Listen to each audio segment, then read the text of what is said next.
সংক্ষিপ্ত পরিসরে আমাদের কৃতজ্ঞতা, ভালোবাসা, আমাদের ধন্যবাদ জেলা নেতৃবৃন্দ যারা উপস্থিত আছেন, স্তরের নেতৃবৃন্দ যারা সাউন্ড কম, সাউন্ড কম, সাউন্ড কম, আমাদের ভালোবাসা, সাউন্ড কম। কাল নির্বাচন ফলাফল এসছে, আমরা সর্বশক্তিমান পালনের কাছে শুকরিয়া গুজার করি বিএনপি সহ বিএনপির নেতৃত্বে যুগপথ জোট নিরঙ্কুশ সংখ্যাগরিষ্ঠ এবং বিএনপির চেয়ারম্যান জনাব তারেক রহমান, যাকে বলে প্রধান প্রাইম মিনিস্টার ইলেক্ট, অর্থাৎ সম্ভাব্য প্রধানমন্ত্রী হিসাবে আগামী সংসদে নির্বাচিত হবে বলে সবাই প্রত্যাশা করছে। আমরা বাঞ্ছারামপুরের মধ্যেও বিএনপি গণসংহতি আন্দোলন সহ আমাদের জোট তার প্রার্থী হিসেবে মাথার মাত্রায় বিজয় অর্জন করেছে এবং এই পুরো বিজয় অর্জনের কৃতিত্ব এবং সারা দেশের মানুষকে আমাদের দিতে হবে, আমাদের বিজয়ের কৃতিত্ব বাঞ্ছারামপুর পাশে দিতে হবে এবং বিশেষভাবে বিএনপির উপজেলার নেতৃত্ব, আমাদের সাবেক এমপি জনাব এম এ খালেক ডিএসসি মহোদয় সহ এখানে যে জেলা নেতৃবৃন্দ আছেন, সাধারণ সম্পাদক নেতৃত্বে, পৌর সাধারণ সম্পাদক নেতৃত্বে, সাবেক সাধারণ সম্পাদক সবাই এখানে আছেন। আমি আবার নাম বলার দিকে যাচ্ছি না, আপনারা কিছু মনে করেন।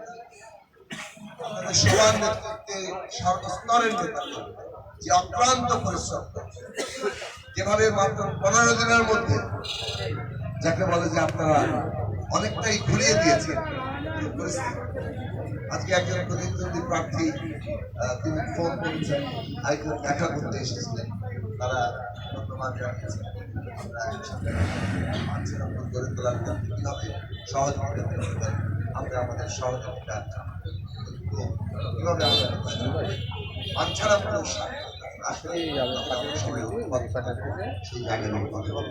আলোচনার মধ্যে একটা পরিস্থিতি মাঠ যে অবস্থায় ছিল ঘুরিয়ে দিয়েছে এবং এর সম্পূর্ণ কৃতিত্ব আমি নিশ্চিত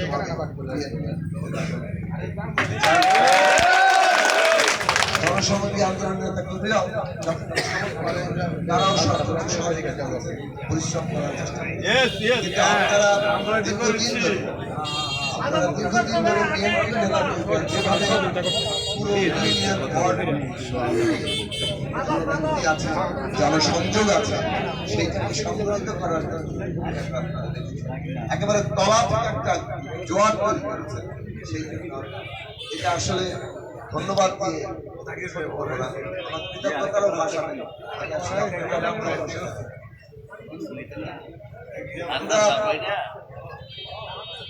এগুলো অঙ্গীকার করেছে। সাধারণত রাজনৈতিক ক্ষেত্রে অনেক তিক্ত বাকবিতণ্ডা হয়, ব্যক্তিগত আক্রমণ হয়, কিন্তু আপনারা সবাই প্রার্থী হিসেবে আমি নিজেও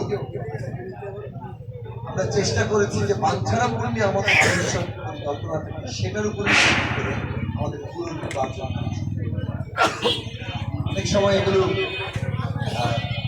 মনে হয় কাজ করে না, জনগণ বাঞ্ছারামপুরের মানুষ আমাদের ভবিষ্যৎ পরিকল্পনা শুনেই কিন্তু আমাদের ভোট করেছে এবং একটা জোয়ার। এখন আমাদের এটা আরো বেশি দায় এবং অধিকার। আমরা যা বলেছি বাস্তব কাজ এবং এইটা মনে রাখবেন, যা আমরা বলেছি বাস্তব কাজে পরিণত করার আমি একা কেউ কিছু করতে পারি। এইটা যদি আজকে বাঞ্ছারামপুরবাসী আমরা করছি, এখানে বিএনপি জনসংহতি সহ যে রাজনৈতিক নেতৃত্ব, সেই রাজনৈতিক নেতৃত্ব যদি ঐক্যবদ্ধ হবে, এই আমরা যা করতে চাই সেটা না পারি, তারা নেতৃত্ব না তাহলে কিন্তু এটা বাস্তবায়ন করা সম্ভব। ফলে আমাদের প্রধান মনোযোগের জায়গা হবে বাঞ্ছারামপুর বিষয় দেওয়া অঙ্গীকার প্রতিশ্রুতি বাস্তবায়ন করা এবং সেই ক্ষেত্রে আমাদের নিজেদের মধ্যে এমন আলাপ আলোচনা করার জায়গা আমি যাতে করে আমরা প্রত্যেকটি কাজ সম্পর্কে নিজেরাও আরম্ভ